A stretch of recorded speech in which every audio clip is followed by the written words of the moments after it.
Welcome, everyone, to week 3 of the Leadership Alliance Virtual Professional Development Series. My name is Dr. Taiese Bingham-Hickman, Executive Director of the Leadership Alliance, and I will be the moderator for today's event. This event is a component of the Leadership Alliance Virtual Professional Development Series. The Leadership Alliance Executive Office and its partners created this initiative to ensure continuity of skill building, networking, and exposure to graduate programs for undergraduate students across the country. Paired with our Wednesday evening workshops, we hope to expose you to a discussion of critical issues, allow you to network with each other and our wonderful doctoral scholars, as well as develop learning approaches and skills for navigating your research careers. Today, I'm pleased to introduce doctoral scholar, Dr. Jose-Benito Rosales Chavez. Dr. Rosalez Chavez is an assistant professor at the School of Geographical Sciences and Urban Planning at Arizona State University. He is a behavioral scientist with a background in anthropology, nutrition, and global health. Dr. Rosales Chavez's topics of interest intersect with community development, social justice, and health. More specifically, he studies the food environment, access to food, dietary intake, health outcomes, and social determinants of health. In his most recent projects, Dr. Rosalez Chavez studies how culturally relevant food venues, including food stands, food trucks, and at-home cooking businesses, are linked to food and income insecurity and well-being among ethnic communities. Dr. Rosalez Chavez's work has been published in journals such as the Journal of Nutrition Education and Behavior and Public Health Nutrition. Dr. Rosalez Chavez is a McNair and Leadership Alliance Doctoral Scholar. Welcome, Dr. Rosalez Chavez. Thank you so much for being here today. Your background is very impressive, and I know that there were a number of student questions. So I think what we want to start with, because this was a question that was asked a couple of different ways, what factors made you interested in pursuing the sector of food environment research? So first of all, thank you for the amazing introduction, and it's a pleasure to be here and sharing with students and learning about my life experiences in academia. So yeah, that's a really important question. I think that as you are trying to embark in this track of becoming a researcher or a PhD, I think it's very important that whatever it is that you're pursuing is something that you're passionate about. I remember that I first learned about academia through the McNair program. And in one of the workshops that we did, the speaker, motivation speaker that we had, he had a really interesting analogy where he compared, getting a PhD as being married in a Catholic church. It's a lifetime commitment. And because of that, you want to have that research you're doing to be something that is a passion of yours. I grew up in Mexico, Michoacan, Southwest Mexico. My background living there, right? First with my mom, single mother, 3 kids with my grandma. It was challenging. So I'm a low income background. Then it was sometimes hard to have food on the table. And if any of you has been to Mexico or other countries, especially Latin America and maybe some Asian countries, you'll see that the food environment, referring to the opportunities where you can buy food, is plenty. There's a lot of options for you to eat. In the case of my family, there were a lot of options. You could go outside the house, find food stands, find small family-owned restaurants, shops, places that sell fruits, vegetables, meat, everything, along with the more traditional American stores like supermarkets and fast food restaurants. But in the case of my family, we didn't really have the resources, the economic resources to buy food. So I remember that before migrating to the United States, there were days where the only things that we had to eat were tortillas and milk. And the milk came from, believe it or not, a milkman who will come through the neighborhood to deliver milk to some of the customers. And he was aware of the situation that we were facing, so he would loan us the milk. And that essentially will sustain us for weeks at a time. We used to sell things at a local market. My stepdad, who live in the US, will every once a year will bring some of the tools and other hardware that we used to sell on the markets, but by the end of the year, usually we run out of things to sell. So that's when we usually struggle with having money to buy food. At the time, I didn't understand why that was the case. I just knew that that was our reality. That was something that we had to live with. Then when we finally made the decision to move to the United States, things changed slightly. We moved to Las Vegas, where I did my high school, to also a low-income Latino and Black neighborhood where now things were slightly different in the sense that now, thanks to some of the social support programs that the government has, we have economic support to be able to buy food. So my mom had just had a new brother, so she was part of the WIC program, Women, Infant, Children program. We also were receiving SNAP benefits. They used to be called food stamps benefits. So we have money to buy food. Now the issue was that there was nothing around us where to buy food from. The only thing near us was a grocery store. And if you are familiar with some of those, not grocery store, a convenience gas station. So often the only food that they had was processed items, high in sugar, salt, fat. There was a grocery store that was less than half a mile away from us, but that grocery store kept shutting down because, as you might be familiar with some of these models, they are for profit. They were not making enough money, so they will leave and then nothing will be there. We had just arrived to the United States, so we were not really familiar with American products. We needed a Latino grocery store, and the closest one to us about 3 miles. So often, because we only have one car, my stepdad will go to work in construction, and we had to essentially walk to the grocery store. And then on the way back, we used to borrow the grocery cart to bring the things back, and it was a 3 mile walk every time. And that was the only place that had the resources that we needed. And again, now we have money, but no place to buy food. And again, for me, it was, well, that's all reality. Like that's what we lived through. Once I got into undergraduate and learned about research, and I realized that, well, wait a minute, there's other factors that are getting in the way of people being able to buy food or have money to buy food. And that's where some of those social determinants of health come into place, right? We live in a low-income neighborhood, primarily Black and Latino, where there were not resources available. The investors were not bringing, grocery stores or other type of food stores where people could buy the healthy food that we needed. And that's where I started to get more into that, like through my life experiences. How can I hopefully make a difference to make sure that communities like me who are still facing some of these challenges, can bypass those barriers and have access to some extent to the food that they need to develop into healthy individuals. So that's kind of where my interest in this specific research came from. Wow, thank you for sharing that.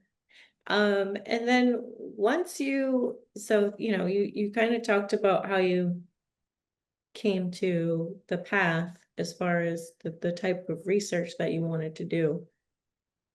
But how did you really discover your interest specifically in researching food environment and social determinants of health? So, you're at this undergraduate institution now, you have all these resources, you have all these various aspects of research that you can endeavor. Mhm. So what made you kind of want to walk this path? It was a process because at first I was interested in the entire general health and food environment. And so that can be very general. It can be so many topics, so many elements. And through my experience with McNair and then the Leadership Alliance, I was able to start narrowing down to, okay, specific social health aspects. So in this case, I was looking at overweight and obesity and then the factors that are linked to that. And then looking at still the food environment.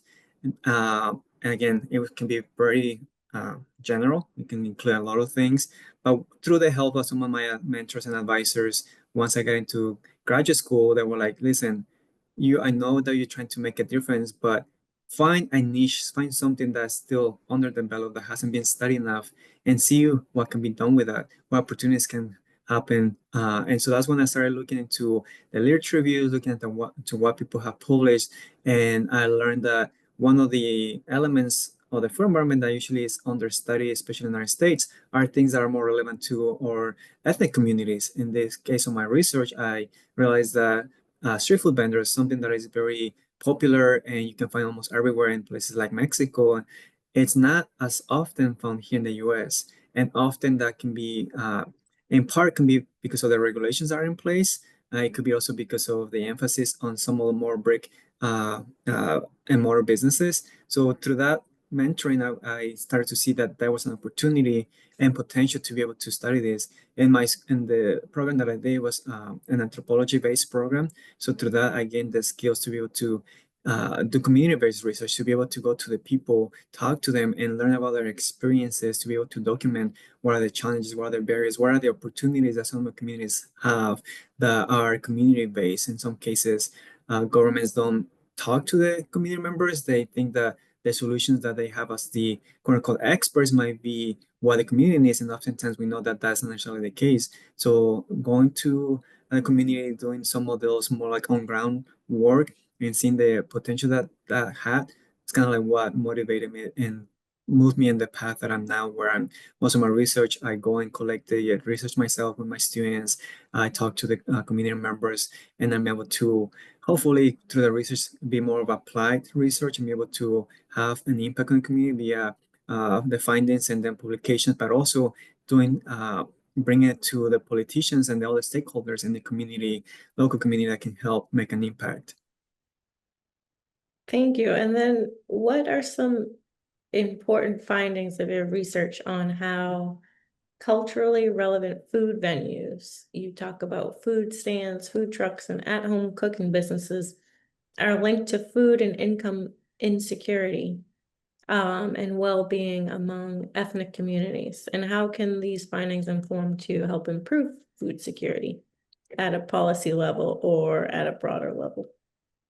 So yeah, so what I found is that often some of these initiatives that communities have that could be, especially through street food vendors, not only here in the U.S. but also in Mexico, often community members who may not have the resources to, for instance, go and get a education through a formal university or other methods, they can be self-sufficient and start a business. Often, we often learn how to cook through or moms through our grandmothers or grandparents, and that's knowledge that they already have and that can bring to create a business.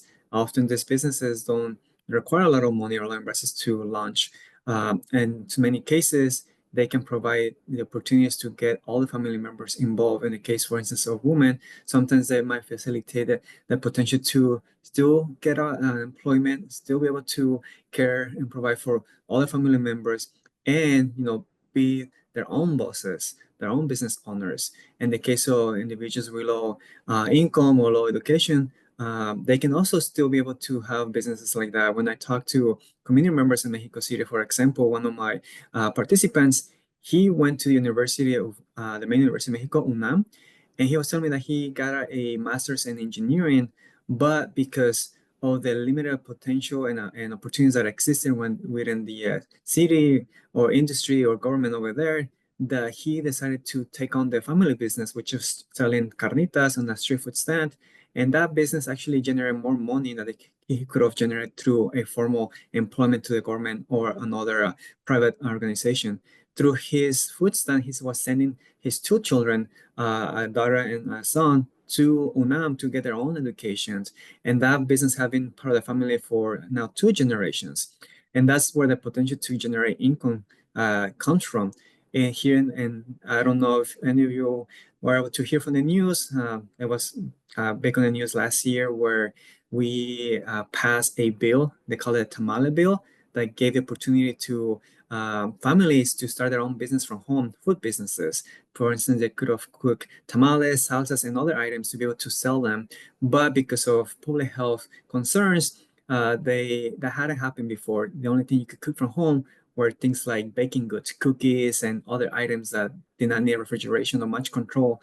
And the government decided to extend the type of food items that families could sell, because that one, it could help some of those families to start their own business and operate from home and have the flexibility from being from home. Two, it could also help in the terms of food insecurity, be able to have families in the neighborhood have an additional source of food that is right there. It was vetoed by the governor at first, but then after going back to the table and redrawing and making some changes, it was passed. And so now what it did too, it decriminalized something that was illegal. So because of those regulations, you cannot sell food from home, and if you were caught, you could get in trouble. But now it made it accessible to people to be part of the formal business and now be able to operate a business like that from their home without getting in any trouble. And that created that opportunity, one, to have families own their own business from home, and two, to be able to address some of those food security issues that are prevalent in some of our communities. Yeah, awesome. I have heard of that. And in the community where I grew up, there are a lot of small business owners now, entrepreneurs that are selling various food items from different ethnicities now from their homes. So I think that's amazing. Um, this other question comes from a student asking about food venue models. So they ask, or they state many of the food venue models that you mentioned are grassroots and hyperlocal. What are some key challenges and opportunities in scaling up these community-based interventions to regional or national levels without losing their cultural authenticity? So we just talked about, people Yeah. selling food out of their home, but how do we take that and then scale that to promote bigger businesses? Yeah. So one of the I recently it was just over the weekend, I got a notification that a literature review that I had on street food had just accepted for publication. And in that paper, we're talking about street food vending across the entire globe. And this is something that is happening pretty much in a lot of the we can call it global south countries where it's prevalent, not so much in the global north. But that model exists, and it's not something unique to some of our communities in the US. It's all over the world. I mean, especially Latin American countries, Asian and African countries. That's something that has existed for centuries. It's just that it's not something that we value much here in the United States. Now that I'm in the School of Planning and Geography, I know that often can be the result of planners and the kind of like the advice that they give to stakeholders, where we want to have certain notions of what a beautiful city should look like, and often that doesn't include vendors on the street or on the sidewalks. And from the public health perspective, trying to limit on what people can do from their homes because of potential public health concerns. I think there's opportunities for to scale it up. Now, some of these initiatives, community-based initiatives, used to be linked to poverty, low income. That's why often they're not valued as much, because they were linked to some of these community members. But as a matter of fact, now there's more and more, especially younger generations, engaging in this type of businesses. When I went to Mexico City, the first time I went to do my field work, I stayed in an Airbnb with a couple. He was a lawyer for the city, and she was a Houston-based hotel company manager. And the two of them live in a really nice neighborhood, really nice apartment. And when I got there, they were asking, "What are you doing here in Mexico City?" Like, "I'm doing research. I'm researching street food vendors." And they started laughing, like, "What's funny?" Then at that moment, I realized that they had a little setup in their home where they were preparing some of these street foods. They were wrapping things to take to different points of the city where they had employees selling the things for them. So they were the owners of these street food businesses, high income individuals that saw the potential of making more money.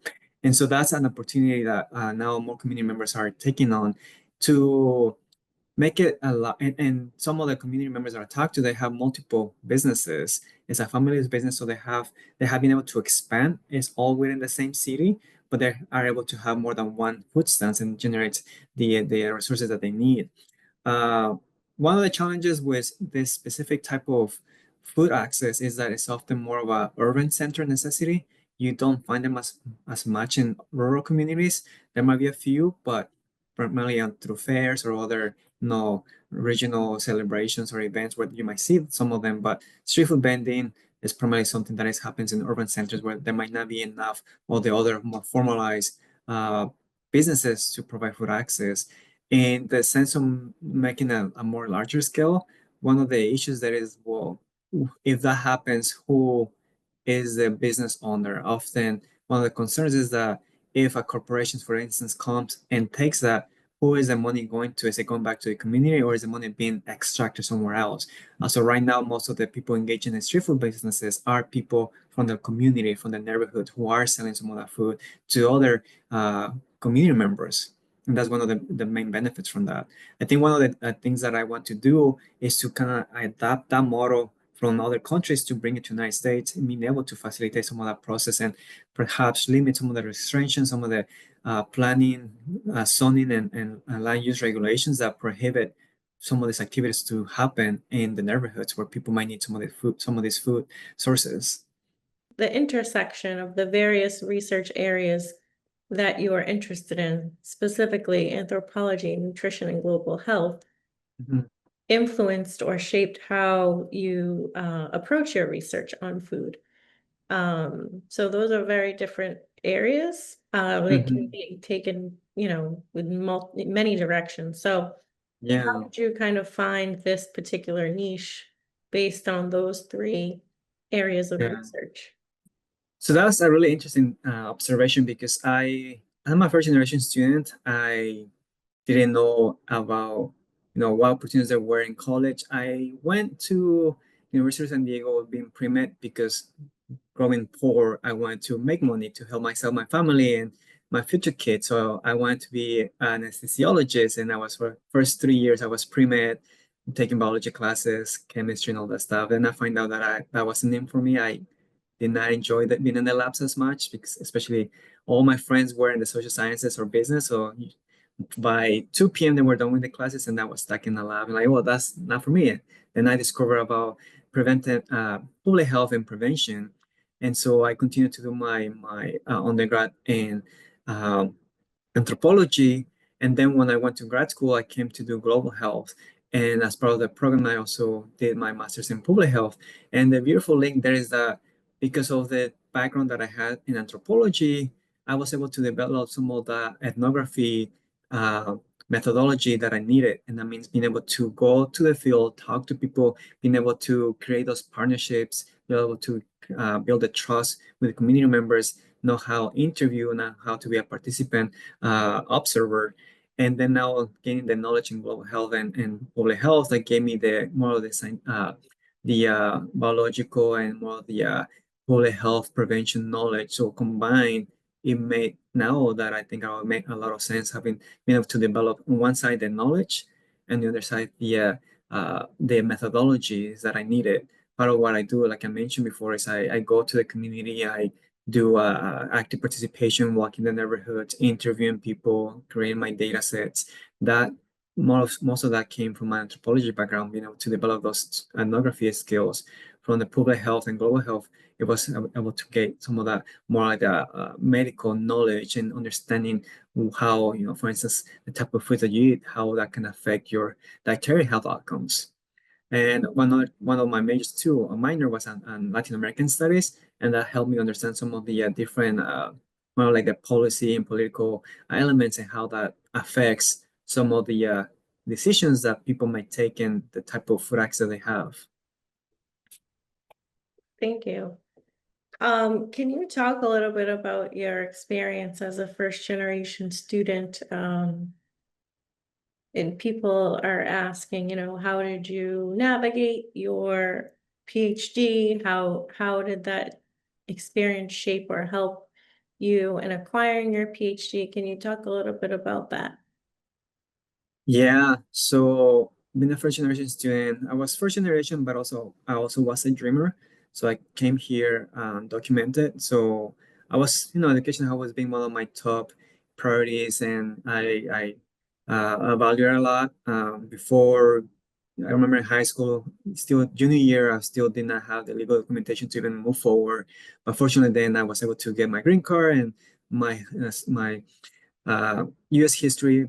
Uh, Teacher, he said, I see the quality in you, the potential. He helped me apply for the Bill Gates Millennium Foundation scholarship, and I was able to get it to go to college. It was through him and through high school through the AVID Advanced PA Individual Determination Program that helped me, start the process of applying for college, identifying, what is it that you should be looking for a college education, where should you go. Having the Gates Millennium Scholarship definitely opened the doors to go anywhere I wanted to go, and ended up in University of San Diego. But at the time, still didn't know about research.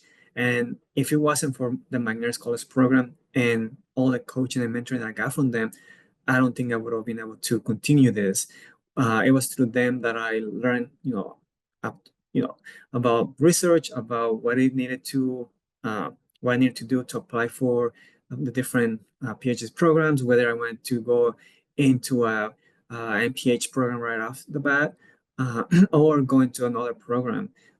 Again, because I was in that, and to that extent, I was limited to what the Gates Millennium Foundation was paying for, and the closest thing to that was either public health or education. But I wanted to continue doing my public health research and topic, and so I did that. It helped a lot. Once I was junior year, I discovered the Leadership Alliance and the summer program, and I took also the opportunity and advantage to apply. And I was fortunate and blessed to go and do research at Brown University through the Mellon initiatives. And so that being part of that allowed me to work with real data, because in the McNair Scholar program in my university, it wasn't really a research university, University of San Diego, so we didn't have data to work with and be able to develop some of those skills. And that I did that through the Leadership Alliance. Working with Dr. McGarvey, the public health school, I was able to get a data set, learn how to analyze it. I kind of fell in love with the research methodology, being able to use the software and start, to understand how variables link to each other, how to relate, and what is the impact on the outcome. So that was my kind of getting my feet wet into real research, and I really liked it. And if it wasn't for these programs, I don't think I would have been able to navigate, because I'm not one in my family even knew about undergraduate education, and the graduate education is even less. There was even less knowledge on that. Up to today, my mother still thinks I'm a nurse or doing something that has nothing to do with what I do, because still it's hard for them to understand what it is that I do. But it was thanks to these programs and taking advantage of them and everything that they give. And even today, sometimes Jane sends me invitations about opportunities, and yes, I would like to do that because it helps a lot. Even like you say, it takes a village to raise a kid. It takes also a village to raise a PhD student or faculty member. Yeah, thank you for sharing that. And we do have a few more questions about your experience as a Leadership Alliance student as well as a McNair Scholar. So can you talk a little bit more about how those two programs shaped your passion and your decision to engage in research? Yeah, so first I discovered the magnet program. I was fortunate enough to go to a university that has the all the trio programs, programs helping the high school students and the student support services, and then the magnet program. So I was part of the student support services, and then it was then that I learned about magnet, and when I became involved with magnet, that's when they showed me that there was more than just medicine and in that field. They showed me that I could have done research and go into community health and health prevention through a program in public health or research. And I became more involved. I did their summer program. I was able to do, for that program, I did a literature review of obesity and factors related to obesity. And I really like getting that experience. And then as I continue being part of the program, they helped me, figure out, identify the type of PhD programs that could be a good fit for me across the entire country. There was a question that someone asked about what if being part of the Leadership Alliance program helped me apply for some of those programs, and a lot of the people that were in my cohort, they did apply and they got to some of the universities that are part of the alliance. I Because I also have a different experience. I got married when I was an undergrad. The summer after freshman year, I got married. I've been married for 16 years. And because of that, the decisions that I made, it was also in collaboration with my partner. We decided that we did not want to go to the East Coast because of our family connections on the West Coast. So I unfortunately did not apply to any other programs in the Leadership Alliance. But others who were part of the program, they did apply. And I think being part of the program gave it an advantage over others. When I was in the Leadership Alliance, that's where I mentioned that I became more involved with the actual, what it takes to get the data, clean the data, figure out how to analyze it, figure out what methods I can do, what type of models I can run, and then most importantly, go and present the data to others, in this case, other Leadership Alliance participants that summer. And not only that, but also within the two programs that were building workshops, opportunity to talk to motivational speakers, opportunity to talk to other researchers, being exposed to different fields within academia. Again, I was primarily interested in public health, but I remember that there were people coming from the chemistry department, biology, or mental health sciences, and even when in social sciences, we have people coming to talk to us about the different opportunities that were in social sciences, and that was of great benefit to me because I could see, okay, what makes more sense for me and for what my passion is.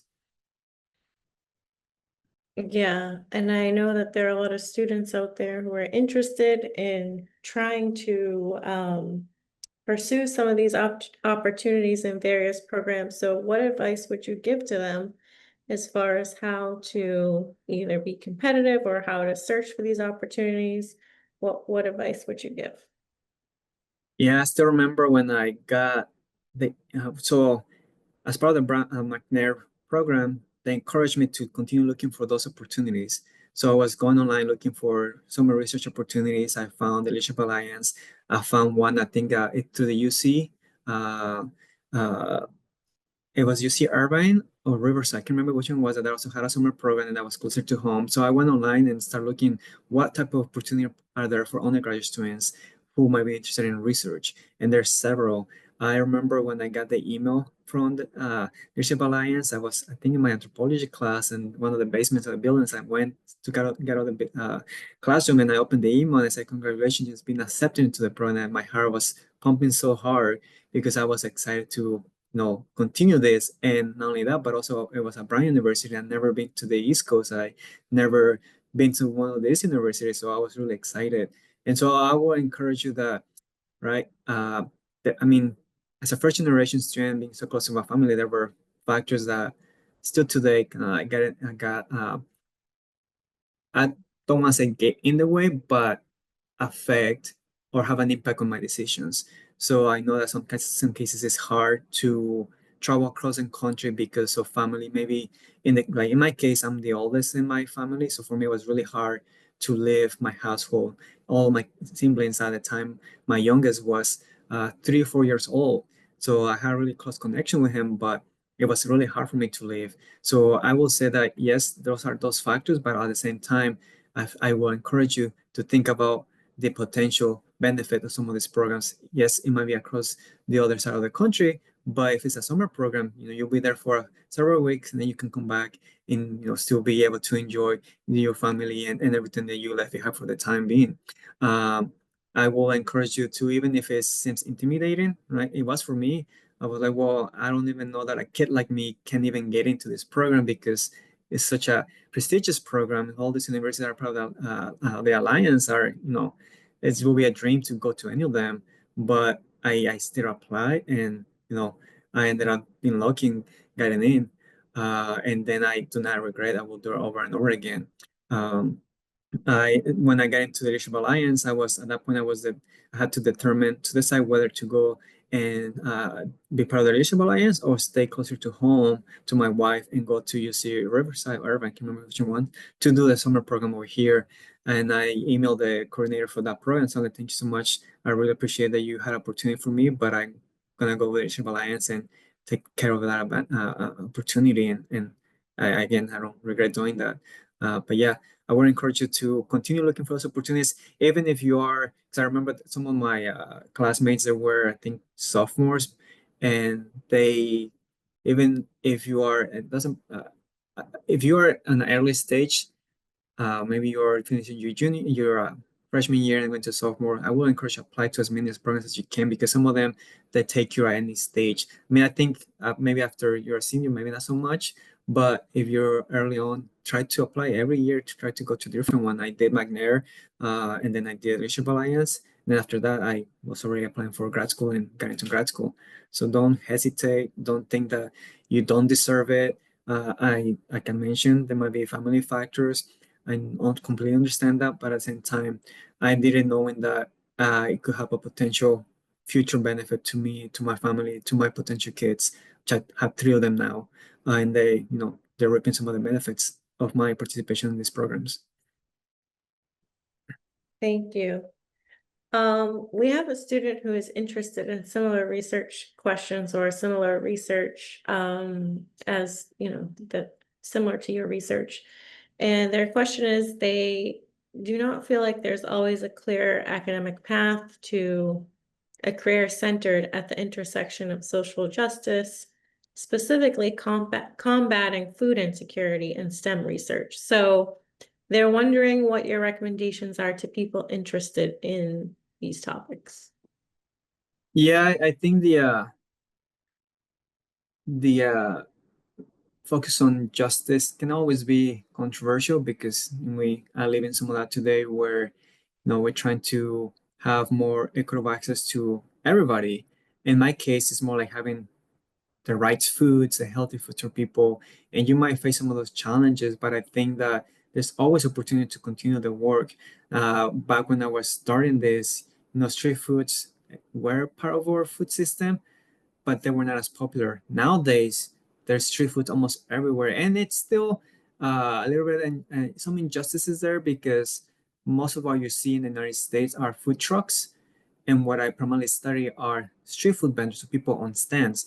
And still, many cities in the U.S. do not allow the stands to be in the city. They prefer the food trucks. So still within that, there's still topics of injustices. So why should a person who has their own little stand, little table, cannot sell food on the street, but a street food truck does. So often that comes down to who the owner of food truck is, and often can be linked to people who are better off, more resources, whereas the individual having a little stand or a push cart might be someone who may not have the legal documentation to be here, might not have the high education they need to be able to essentially defend themselves and be able to navigate the entire political and bureaucratic process to get a permit.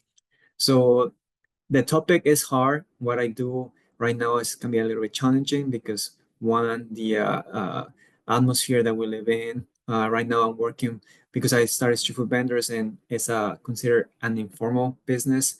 Some of the vendors might not have the permit to be in the streets. They are a more vulnerable community, and after talking to some of them, might be a challenge because they don't want to be exposed, or they are really conscious about what they do, and so they don't want to participate in studies because they don't want to be documented doing something that might be illegal, right? And so being able to know how to navigate that process is part of the what I think is important, and also to some extent fun for me because I'm able to, like, some of the reasons ways I built some of that trust is by buying the food and eating the food.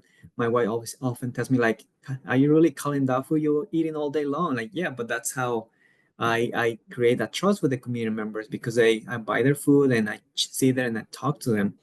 Uh, this even though, right, that we this topic of food security, it has existed for a while. There's many factors that are that get in the way of having people access to food. If you think about, you can link it to things like policy and government. Big P, for instance, the Farm Bill often it kind of mandates what local producers can grow, and how much money is allocated for things like the SNAP benefits or WIC benefits, and that's some of the opportunities that people. That's how they get funding. That's, like I mentioned, my personal story. That's how we have some of the resources to buy food. So that's always changing. So there's always going to be opportunity for you to be part of the conversation and work on some of those topics. Someone mentioned about the social determinants of health and some of the questions that's becoming more popular in research. And yes, because now that's considered a one of the variables that can have a impact on how people on whether people have access to food and how they can get access to food. So don't be discouraged. I think there's plenty of opportunities to still do this research as community members start developing their own. We're not developing, but there are some other initiatives start to get more voice and people start paying attention and start valuing that. Then that's where the more opportunities could come from. Like I mentioned, we have now the tamale bill in Arizona that now allows families to have their own business at home, and that's something that is still under study. Like I'm doing a project right now where I'm recruiting some of those participants to understand how having a business from home help with food security, but also with housing security, being able to pay for rent. And that's been funded by the Housing and Urban Development from the government agency. And I'm trying to understand the connection there. We've been able to have a business from home and how that helps with food security in the community, but also for the business owners, how that help pay for rent or have a roof over their heads. Thank you for sharing that. We have quite a few questions about your research as it relates to public health. And, there's public health is being defunded in certain areas. And so, students want to know, how do we as young scholars fit into the picture of raising awareness, sharing good quality research, and solving pressing issues in the realm of public health? Yeah, so that's one of the challenges that I'm facing. The limitations on the funding. Without the funding, it's really hard to get that research going. One, because I want to do research, I want to make sure that I compensate the people who are helping me get the data. So my students, but also the participants, the vendors, the community members. I really appreciate the time. So having that funding really helps to do that. Now with the challenges that we're facing, where now NIH is not getting as much funding or the change in the priorities, it definitely becomes a challenge or a limitation. But not that there are also foundations that are really interested in continuing the research, that they're not limited by whatever political atmosphere is happening. For instance, there's a few of them that I already tried to apply, and they're continually trying to. There was one that recently published a call for grants, especially if you have been affected by the decisions happening at the federal government. If you were impacted, then you were more likely to get some of the benefits and some of the money to continue your research. So yeah, it's always the political atmosphere is always changing and goes back and forward. Perhaps this next this cycle there will be more limitations on what we can do, but I would encourage you to continue to get trained, to continue to develop your skills, your knowledge, continue to get involved in the political process, right? Advocating for the community members who may not have a voice or who may not uh, feel empowered to speak for themselves. That's one of the ways that you can continue to prepare, because in doing so, you are also building some of those relationships with the communities, and those community members can see that you are there to advocate for them and be able to open the doors for the future to view where to conduct research with them or work with them. Um, so that's what I'm trying to do.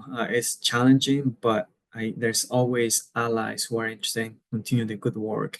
Uh, yeah, because there's issues with public health, food access. It's gonna take a while before we can completely, create access for everyone who needs the healthy food and the nutritious food in the communities. Thank you. And we have a question around kind of your work arrangements, if you will, specific to your research. So the student asked, you're a researcher based in Arizona and you're conducting research centered around food stands in Mexico City. How accessible is travel to and from both of these locations for you? And how does your position facilitate this process? Yeah, in full disclosure, I started my position in the middle of COVID. So for the first 3 years, I could not travel. The university would not allow me to travel to Mexico City because even though in Arizona things opened back to business like normal within a year, in Mexico they were more cautious and they were still shut down for business for they were lagging 1 or 2 years, and the university knew that and they knew all the high risks, and so they would not allow me to spend my money in my research startup and continue my research in Mexico City. So for the first 3 years, it was really hard to travel.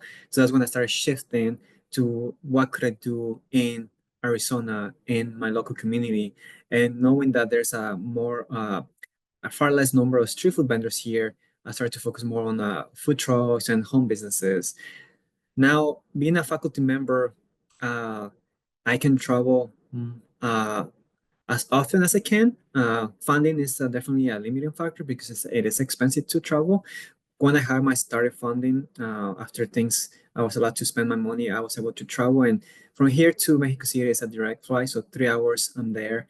I will go and I collected data last summer in May, at the end of May and June.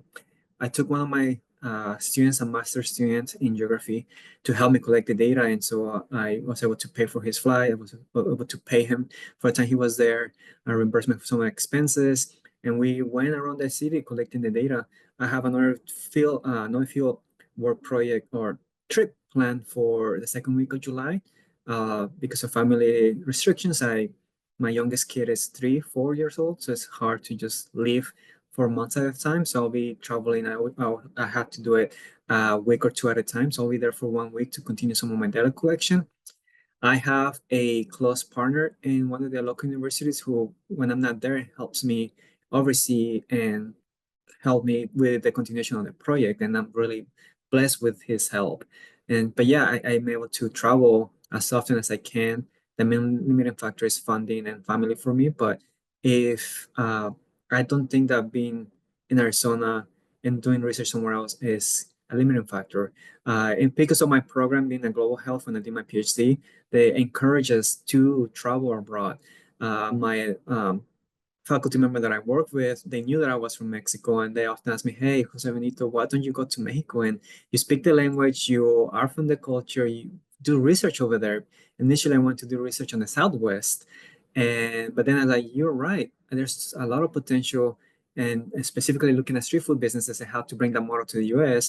And so I was encouraged to do that. I had one of my other in my individuals in my cohort. One of them, she went to Nepal to study suicide rates over there. Another one, she was from Ukraine. She was going back and forth between the U.S. and Ukraine. Then, unfortunately, the war broke off, so she had to shift gears to look recruiting Ukrainians in LA. But being a researcher allows you to be able to travel more than other professions. And it was also expected traveling to conferences, traveling to do the field data collection. Uh, from my unit, I am the only one. Well, actually, there's two of us who do international work. The funny thing is that the other researchers too, she also studies street food vendors, but her approach is more on the mobility and transportation, and she goes back and forth to Ho Chi Minh City in Vietnam. And usually, she spends most of the summer there. She has more flexibility to do that. So yeah, I've been a faculty member. It allows me to travel. It's just whether you have the funding to do that because it could get expensive. Thank you. Um, and we're almost at time, so I'm gonna ask this last question, and then I would encourage students to reach out to you. I think Yeah. Dr. Endorf will share your contact information, in our Google Classroom if students have additional questions that they want to follow up with you on. So thank you again. Um, so we have a question about your work again as it relates to social justice. Specifically, how do you share your research findings with the community beyond just journals? Mhm. And how can producers of research push their work out to consumers to help implement change on a larger level? Yeah, so I'm fortunate to be in a school where it is expected that the work that you do not just for academic purposes, is that it has had to have some type of applied implication. The planning school where it says geography and planning, but I'm on the planning side. A lot of the work that we do on the planning side is that is more applied and it has a direct impact on the community. So part of what I'm doing is trying to not only do the research and publish it in journals, which is what will give me at the end of the day the tenure position, but also if you are, how can we that be disseminated, communicate with the politicians and other stakeholders, and especially the community. Recently, I was working on a team where we involved some of the community members who were helping us with the data to write the manuscript. And then their names went into the manuscript itself, and they were able to then present some of those findings to the communities, to the respective communities. Some of the work that I'm doing too, uh, and doing it in policy briefings or white papers where we can inform what we do to the stakeholders, politicians, and others who can help as individuals with the local power and represent the community. They can have some of that more relevant impact through the policy and changes in the policy. Right now, with the paper that I'm writing for, working on for as part of the Housing and Urban Development Agency, I'm trying to write a report. The expectations to write a publishable paper, right, but also a policy brief where we communicate to the city the impact and the benefits of being able to own a business, a home, right? The benefits in terms of being able to, if you have little children, being able to keep them at home and keep a close eye on them, and being able to generate your own source of income, doing the things that you know how to do best, whether it be cooking foods, whether it be doing arts and crafts that then you can sell to like community members, and being able to also document the barriers that they face, and to that have the business, whether they potentially need to modify a room in the house, but what does that mean? That's the policy getting in the way. For instance, can you have a more of a commercial kitchen in your home? What does that mean? Can the city actually let you do that, have a bigger kitchen, or can you let you modify some of the rooms in your house, and how much that will cost you, to be able to communicate that to local stakeholders? Because part of this policy is to encourage the business, but there are other factors that may get in the way. How can we go around solving some of those issues and mitigating some of those barriers? And that's done through this type of work policy briefs that anyone can have access to. Well, thank you so much for sharing all of that information about your journey, your research interests, and the challenges that you overcame. I just find it really interesting how your personal experience shaped the work that you're doing, and how you're making such an impact now in trying to help implement change. So thank you so much for sharing. As I mentioned, for the students that are out there, if you have additional questions that you want to ask Dr. Rosalez Chavez, please reach out to him. Dr. Indorf will share his contact information. It's been a pleasure. Thank you again. And for the students, we will see you all on Wednesday.